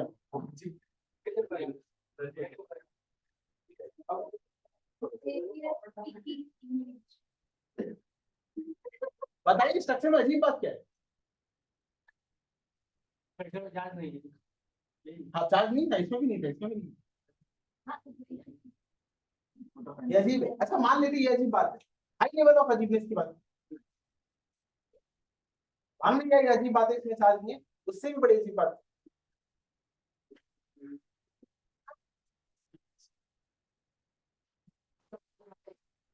डबल बॉन्ड नहीं है तो नहीं बना। हाँ बॉन्ड, ये बॉन्ड है तो ये रहा सिग्मा बॉन्ड, ये रहा पाई बॉन्ड, ये रहा सिग्मा बॉन्ड, ये रहा पाई बॉन्ड, यहाँ से सिग्मा बॉन्ड है, सिग्मा बॉन्ड। आप बताइए। अच्छा हम तो फिर बात करते हैं। अरे ये बोलो, हाँ अजीब अजीब बात है। बताइए। वैसे मत बोलिएगा। कुछ नहीं बोल रही हूँ, आवाज ही नहीं कर रहा हूँ। उसको माइक दीजिए, उसको माइक एक बात सुन, पी ऑर्बिटल डबल शेप का होता है ना। अच्छा अब मान लो यहाँ एक आदमी खड़ा है और इसके बगल में एक और आदमी खड़ा है, ठीक है, और इसके बगल में एक और आदमी खड़ा है ऐसा। तो ये बताइए, ये आदमी खड़ा है, इधर एक लोग हाथ निकला हुआ है, इसका हाथ निकला हुआ है। अच्छा जो बीच में खड़ा है, अगर वो इसके साथ हाथ मिला रहा है तो इसके साथ भी हाथ मिलेगा ही। ये चपटा हुआ थोड़ी है वैसे। अच्छा सिर्फ इस स्ट्रक्चर को एक्सप्लेन करने के लिए मैंने ऐसे बनाया। ऐसा स्ट्रक्चर तो तब बनता जब ये वाला पी ऑर्बिटल इसके साथ बॉन्ड बनाने के लिए। अच्छा पी ऑर्बिटल ऐसा होता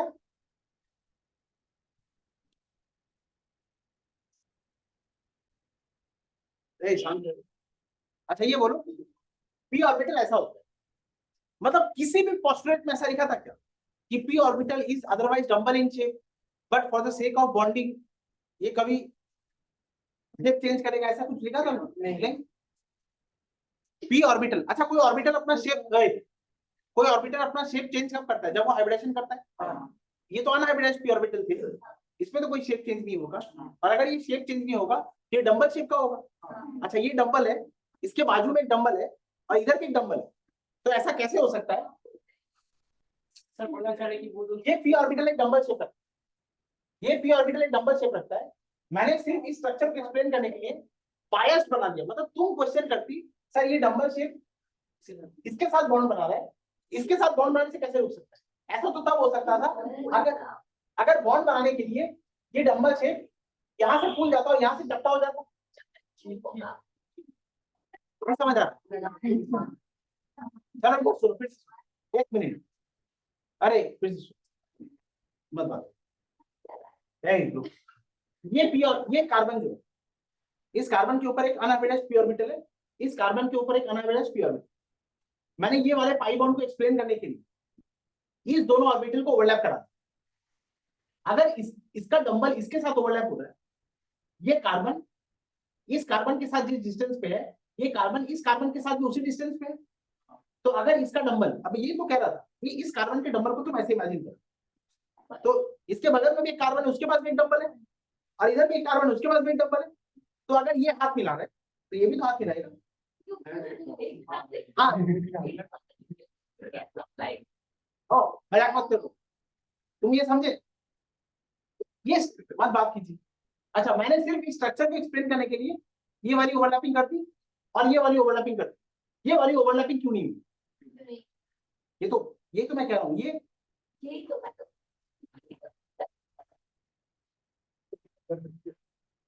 हाँ मतलब इस स्ट्रक्चर में कुछ तो प्रॉब्लम है। अच्छा वही प्रॉब्लम इस स्ट्रक्चर में भी और वही प्रॉब्लम इस स्ट्रक्चर में। अगर मैं अनबायस्ड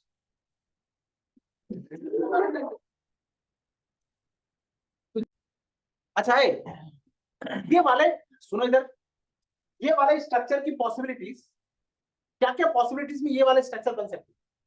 पहली पॉसिबिलिटी, अगर पी ऑर्बिटल अपना शेप चेंज कर सकते, मतलब इस साइड बॉन्डिंग करने के लिए उसने अपना लोब फुला लिया और ये वाला लोब चपटा हो, लेकिन ये हो नहीं सकता, तो पहली पॉसिबिलिटी रूल आउट कर दे। अच्छा दूसरी पॉसिबिलिटी ये थी कि कार्बन इस साइड एक कार्बन से जुड़ा है और इस साइड में कार्बन से जुड़ा है, और ये जो बीच वाला कार्बन है ये फिक्स नहीं है, ये वाइब्रेट कर रहा है। अच्छा अगर ये वाइब्रेट कर रहा है तो इस साइड जा रहा है तो बॉन्ड बना रहा है, और फिर इस साइड आ रहा है तो बॉन्ड बना रहा है। देखो यहाँ भी बॉन्ड बना रही है और फिर यहाँ भी बॉन्ड बना रहा है। ये सेकंड पॉसिबिलिटी हो सकती है। देख समझ, ये जो बीच वाला कार्बन है, ये वाला स्ट्रक्चर और ये वाला स्ट्रक्चर कैसे बन सकता है? अगर बीच वाला कार्बन अपने फिक्स पोजीशन से वाइब्रेट कर रहा है, तो ये वाइब्रेट करके इस वाले कार्बन के पास आ जाता, तो एक बार इसके साथ पाई बॉन्ड बना लेता, और फिर वाइब्रेट करके इधर आ जाता, तो इसके साथ बॉन्ड बना लेता। तो ये वाला स्ट्रक्चर भी मैं एक्सप्लेन कर पाता और ये वाला स्ट्रक्चर भी मैं एक्सप्लेन कर पाता। हाँ एग्जैक्टली, मैं तो ये कह रहा हूँ, वाइब्रेट नहीं कर सकता, ये फिक्स लेंथ होता है ना। ये बॉन्ड, ये स्ट्रक्चर और ये स्ट्रक्चर बन पाता, मैं उसकी पॉसिबिलिटीज की बात कर रहा हूँ। पहली पॉसिबिलिटी की बात की, वो रोल आउट हो। सेकंड पॉसिबिलिटी, ये स्ट्रक्चर भी एग्जिस्ट करता और ये स्ट्रक्चर भी एग्जिस्ट करता। उसकी सेकंड पॉसिबिलिटी क्या हो सकती थी? अगर ये कार्बन वाइब्रेट कर, ये वाला स्ट्रक्चर कब बनता? अगर ये वाइब्रेट करके पहले वाले कार्बन के पास आता, तो इधर पाई बॉन्ड बन जाता, और फिर वो सेकंड वाले कार्बन, थर्ड वाले कार्बन के पास आता, तो थर्ड वाले के साथ बॉन्ड बना लेता, तो ये स्ट्रक्चर भी एक्सप्लेन हो जाता और ये वाला स्ट्रक्चर भी एक्सप्लेन हो जाता। पर हम जानते हैं कि ये कार्बन वाइब्रेट नहीं करते, तो फिक्स पोजीशन ऑक्यूपाई करते हैं। और अगर वाइब्रेट ही करते तो फिर हम फिक्स बॉन्ड लेंथ की कभी बात ही नहीं कर पाते, हम तो लेंथ के रेंज की बात करते हैं कि कार्बन कार्बन का बॉन्ड लेंथ इस रेंज से इस रेंज तक होगा। फिर एनर्जी ज्यादा होती तो वाइब्रेशन और ज्यादा होती, तब बॉन्ड लेंथ का स्ट्रक्चर, बॉन्ड लेंथ का कॉन्सेप्ट कभी आता ही नहीं, मतलब ये वाइब्रेट नहीं करेंगे। अच्छा, तीसरी पॉसिबिलिटी क्या थी? तीसरी पॉसिबिलिटी ये हो सकती थी कि ये वाला सेकंड कार्बन के पास जो ऑर्बिटल है वो क्या कर रहा है, इस तरह से डांस कर रहा है, इस तरह से, तो वो एक बार इसके साथ बॉन्ड बना रहा है, एक बार इसके साथ बॉन्ड बना रहा है। नहीं समझ, ये जो पी ऑर्बिटल, ये अगर इस तरह से डांस कर अपने फिक्स पोजीशन से, इस तरह से, सेकंड वाला ये वाला, तो जब ये इस तरफ डांस करता तो इसके साथ पाई बॉन्ड बना लेता, और फिर ऐसे करता तो इसके साथ पाई बॉन्ड बना लेता, तो भी मैं ये वाले स्ट्रक्चर को और ये वाले स्ट्रक्चर को एक्सप्लेन कर पाता ना। अच्छा, ये तीन पॉसिबिलिटी थी, और कोई पॉसिबिलिटी तुम्हारे मन में अगर लगता है, हो सकता है, तो हम उस पर चर्चा कर सकते, पर अभी जो मैंने तीन पॉसिबिलिटी बताई वो तीनों पॉसिबिलिटी एग्जिस्ट नहीं कर सकती, ये समझे? तो फिर एक्चुअली में क्या हुआ होगा? अच्छा मत बात, तो एक्चुअली में क्या हुआ होगा? अब एक काम करते हैं, इन चारों का अनहाइब्रिडाइज्ड पी ऑर्बिटल बना, और वो अनहाइब्रिडाइज्ड पी ऑर्बिटल कैसे बनेगा? अनबायस्ड बनाना, कुछ सोचना मत। अच्छा, इसके पास एक लोब है, इसके पास एक लोब है, इसके पास एक लोब है, और इसके पास एक लोब है। अच्छा, ये ऑटोमेटिकली ओवरलैप हो गए ना? ये ओवरलैप हो गए ना? अच्छा, आप बताइए, ये सारे बॉन्ड लेंथ सेम होंगे क्या अलग अलग होंगे? सेम होंगे। अच्छा, आप बताइए, ये वाला स्ट्रक्चर सारी थ्योरी सपोर्टेड है? अगर पी ऑर्बिटल्स चारों कार्बन के अनहाइब्रिडाइज्ड पी ऑर्बिटल को पास पास रख देंगे तो यही होना चाहिए था। अच्छा, ये हो सकता है क्या? नहीं। ये भी हो सकता है क्या? नहीं। ये भी हो सकता है क्या? नहीं। ये सबको मैंने इस स्ट्रक्चर को एक्सप्लेन करने के लिए बनाया था, इसलिए कहते हैं they are hypothetical structures. Actual structure क्या है? ये वाला। एक्चुअल स्ट्रक्चर क्या है? ये वाला। एक्चुअल स्ट्रक्चर क्या है? ये वाला। हाँ, उस पर आ रहे हैं, पर एक मिनट, अब ऐसा लगता है ये वाला valence bond theory supported structure नहीं है। अच्छा, अब उसको इम्प्रोवाइज कर लेते, इसको इम्प्रोवाइज कैसे करेंगे? उसको मॉडिफाई कर लेते, सुविधा अनुसार चेंज कर लेते। हाँ, अब यहाँ पे सुन लो। अच्छा, इसको कैसे एक्सप्लेन करेंगे? बैलेंस बॉन्ड थ्योरी सपोर्ट अगर करना है तो इसको क्या बोलेंगे? यहाँ एक ऐसा पाई बॉन्ड बनाए जो 4 इलेक्ट्रॉन्स वाला है और 4 ऑर्बिटल्स में डिस्ट्रीब्यूटेड। देख समझ कौन सा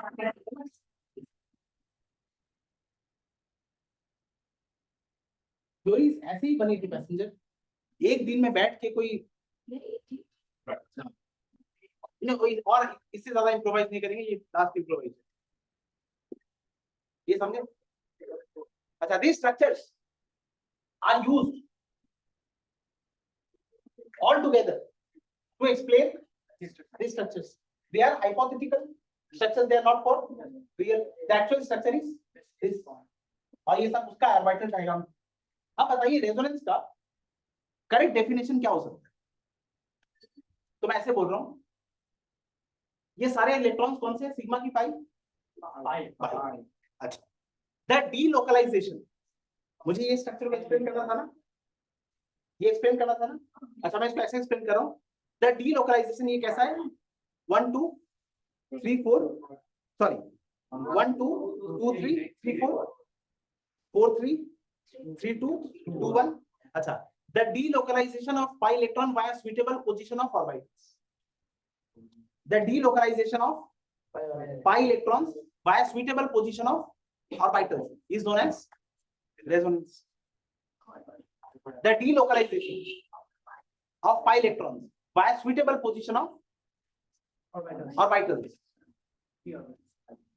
p नहीं बोलेंगे t बोलो via suitable position of orbitals is known as resonance अब किसी मॉलिक्यूल में रेजोनेंस है ये तुम्हें बताना है सपोज मैं तुम्हें ये मॉलिक्यूल देके पूछूं इसमें रेजोनेंस है या नहीं CH2 double bond CH CH double bond CH CH2 CH हाँ बोलो डबल बॉन्ड CH सपोज इसमें मैं पूछ रहा हूँ रेजोनेंस है कि तो पहले क्या करोगे कार्बन बना लो अच्छा हाइड्रोजन की जरूरत नहीं है 1 2 3 1 2 3 4 5 6 7 3 4 5 6 7 और 3 नंबर कार्बन में मैंने क्या दिया है 8 अच्छा बाकी ये सारे क्या है sp2 तो ये एक sp2 है ये एक sp2 है ये एक sp2 है ये भी एक sp2 है ये sp3 हो गया ये sp2 और ये sp2 अच्छा ये डीलोकलाइजेशन हो रहा है क्या हाँ नहीं मतलब हाँ अरे इतने से पार्ट में डीलोकलाइजेशन हो रहा है ना तो हम क्या बोलेंगे इतने से पार्ट में resonance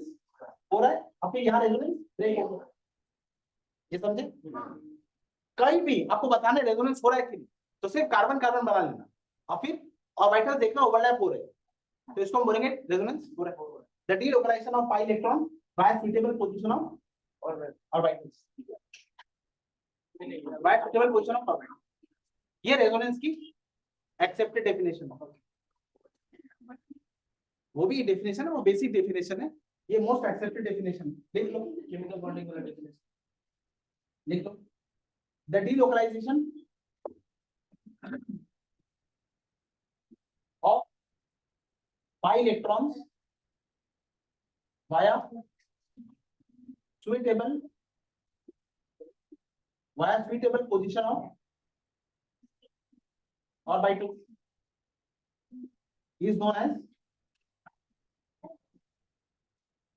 is known as resonance बना लीजिए सब कुछ बना लीजिए हाँ वीडियो से ही होता है गलती से अनम्यूट हो गई conditions of resonance number 1 carbon double bond single bond double bond double bond single bond double bond single bond double bond single bond इसको क्या कहते हैं conjugation किसी सिस्टम में अगर कॉन्जुगेशन है तो रेजोनेंस होगा इसका एक एग्जांपल तो हम देख चुके पैसेंजर पेट भर गया तो इसका आंसर दो CH2 CH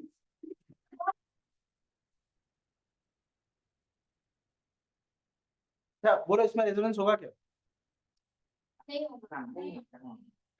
इसमें रेजोनेंस होगा कि नहीं सारे ऑर्बिटल्स बना लेंगे और फिर देखेंगे ऑर्बिटल्स कंटीन्यूअसली ओवरलैप हो रहे हैं ये दोनों ऑर्बिटल्स ओवरलैप होंगे फिर यहाँ क्या आ जाएगा ब्रेक फिर इसमें ओवरलैप हो रहे हैं कोई कंटीन्यूअस ओवरलैपिंग नहीं है अच्छा अगर इसी का आइसोमर बना लेता हूँ CH2 double bond CH double bond CH2 CH3 अब इसमें रेजोनेंस होगा इसी का आइसोमर बना है इसमें रेजोनेंस होगा हाँ इसमें होगा हाँ 5 कार्बन ये ओवरलैप हो रहा है ये ओवरलैप हो रहा है और ये भी ओवरलैप हो रहा है इस तरह से हम देख के बता सकते हैं कि रेजोनेंस होगा कि नहीं अच्छा बेंजीन में इसमें रेजोनेंस नहीं है इसमें नहीं है इसमें और इसमें रेजोनेंस है बेंजीन मत बात कीजिए अपने में अच्छा ये बेंजीन में रेजोनेंस है क्या इसमें रेजोनेंस है इसमें कितने इलेक्ट्रॉन्स के लिए कितने ऑर्बिटल्स में रेजोनेंस हो रहा है अच्छा ये सारे sp2 है ना ये सारे sp2 है तो एक काम करते हैं एक प्लेन इमेजिन कर लेते हैं एक ऐसी प्लेन जो तुम्हारे और मेरे सामने है ये वाली प्लेन और सारे कार्बन एटम्स इस प्लेन में अरेंज करते हैं सारे कार्बन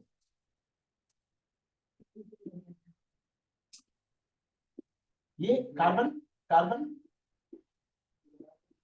ये सारे कार्बन एटम्स इस प्लेन में। अच्छा अगर ये इस प्लेन में कार्बन एटम है तो जो अनहाइब्रिडाइज्ड ऑर्बिटल होंगे वो कैसे होंगे, परपेंडिकुलर, मतलब ये सारे ऑर्बिटल ऐसे होंगे ना इस तरह से। तो इसको मैं नहीं समझी, तुम्हारे और मेरे सामने एक प्लेन इमेजिन कर लेता हूँ मैं, और सारे कार्बन एटम्स को यहाँ प्लेस कर दिया इस प्लेन में। अच्छा और जो अनहाइब्रिडाइज्ड ऑर्बिटल होंगे, अगर ये हाइब्रिडाइज्ड प्लेन तो अनहाइब्रिडाइज्ड ऑर्बिटल कैसे होंगे, प्लेन के परपेंडिकुलर इस तरह से। तो 8 8 8 8 8 8। अब इसके अगर परपेंडिकुलर हाइब्रिडाइज्ड प्लेन में बनाऊं तो ये सारे और भी प्लेन ये ऑर्बिटल कैसे बनेंगे, ऐसे ऐसे बनेंगे। अच्छा बताइए अगर मैं इस स्ट्रक्चर को एक्सप्लेन करूंगा इसको तो कैसा बनेगा, इस स्ट्रक्चर को एक्सप्लेन करूंगा तो इस स्ट्रक्चर को एक्सप्लेन करता इसको, ये और फिर ये और फिर ये समझे। अच्छा लेकिन ऐसा कैसे हो सकता है कि सिर्फ ये वाले ओवरलैप होंगे, ये भी तो ओवरलैप हो सकते हैं। अगर ये ओवरलैप होते तो बेंजीन का एक और स्ट्रक्चर कैसा बनेगा, एक और स्ट्रक्चर बनेगा ऐसा। अच्छा उस केस में ये ओवरलैपिंग कैसे होगी, आप समझ रहे हैं। अच्छा इन दोनों स्ट्रक्चर को हम कहते हैं, ये दोनों स्ट्रक्चर है केकुलेट स्ट्रक्चर, केकुलेट स्ट्रक्चर। हाँ देखो इधर ये ओवरलैपिंग भी हो सकती थी ना, ध्यान से सुनो, ये वाला कार्बन और ये वाला कार्बन, ये दोनों कार्बन ओवरलैप करते, ये वाला। अच्छा ये दोनों कार्बन ओवरलैप करते और ये वाला कार्बन और ये वाला कार्बन ओवरलैप करते, उस केस में एक स्ट्रक्चर ऐसा बनता, उस केस में ये वाला स्ट्रक्चर ऐसा बनता है, ये भी बेंजीन का एक स्ट्रक्चर है। ये दोनों ऑर्बिटल ओवरलैप हो गए, ये दोनों ऑर्बिटल ओवरलैप हो गए और ये दोनों ऑर्बिटल ओवरलैप हो गए। अच्छा ये ऐसा लगता है कि सिग्मा बॉन्ड है, सिग्मा बॉन्ड नहीं, ये पाई बॉन्ड। अच्छा ये भी बेंजीन का एक स्ट्रक्चर होता है। ये दोनों को कहते हैं केकुलेट स्ट्रक्चर, इसको कहते हैं बेंजीन का दीवार स्ट्रक्चर। अच्छा और कैसे कैसे दीवार बन सकते थे बताइए, एक दीवार स्ट्रक्चर हो जाता है, ये एक दीवार स्ट्रक्चर हो जाता। अच्छा और एक दीवार स्ट्रक्चर कैसा होता,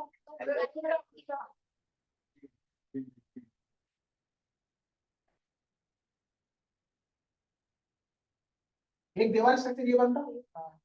अच्छा बेंजीन के और भी स्ट्रक्चर बनते, कुल 12-13 स्ट्रक्चर बना के कंपेयर। जब भी बेंजीन को बनाना हो तो आप केकुलेट स्ट्रक्चर बना के काम करेंगे। हमारे पास हम जब रेजोनेंस का लास्ट क्लास कर रहे होंगे तो हम सारे पॉइंट्स लिख लिख के जो स्ट्रक्चर रिलेटिवली कम स्टेबल होंगे उनको काटते जाएंगे, तो हमारे लॉजिक से ये स्ट्रक्चर अपने आप कटते जाएंगे। अब फाइनली ये दो स्ट्रक्चर बचे, लेकिन हाँ इसलिए ज्यादातर ये बना। अच्छा लेकिन अब क्योंकि आपको रेजोनेंस समझ आ गया है तो आपको ये भी पता है कि सिर्फ ये वाली बॉन्डिंग दिखाना गलत बात है। अच्छा सिर्फ ये वाली बॉन्डिंग दिखाना मतलब तो उन तीनों कंडीशन में से किसी एक कंडीशन को मान रहा हूं मैं, या तो ऑर्बिटल चपटा हो गया है, या बॉन्ड फ्लेक्सिबल है, या वो ऑर्बिटल डांस कर रहा है, तीनों में से कुछ भी नहीं होता है। तो अगर मैं बेंजीन का करेक्ट स्ट्रक्चर बनाऊं तो करेक्ट स्ट्रक्चर कैसा बनेगा, ये वो प्लेन है, ये सारे कार्बन, ये सारे कार्बन। अच्छा और ये जो ऑर्बिटल्स होंगे इसको ऐसे बनाना, मत बात कीजिए अपने में।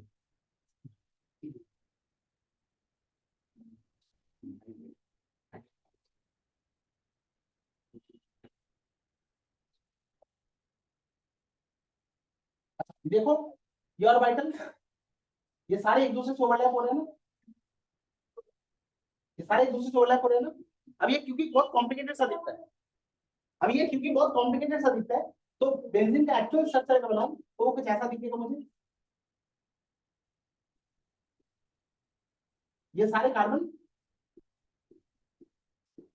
ये सारे कार्बन। अच्छा इस प्लेन में अब प्लेन कैसी है, ऐसी हमारी तरफ, और इस प्लेन में 6 के 6 कार्बन एटम्स हैं।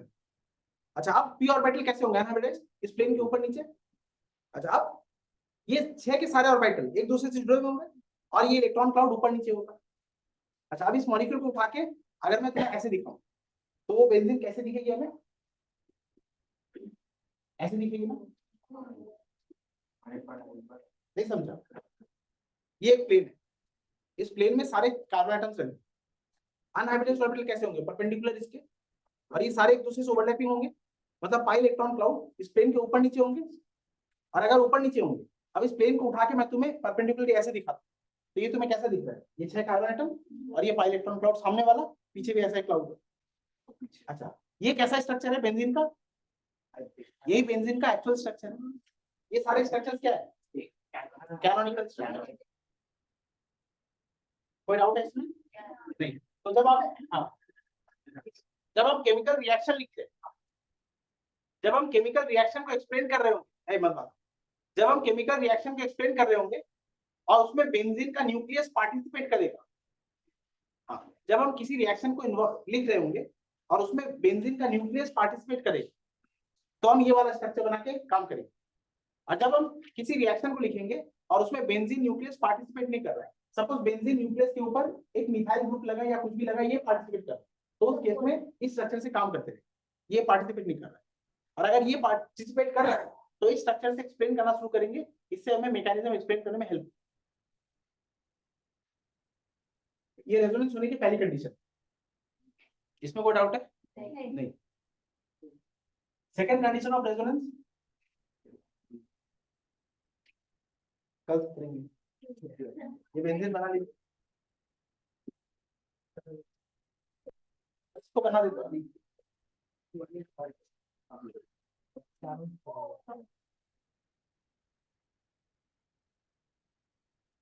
तो बना लो अच्छे से। हाँ, तो बना लीजिए।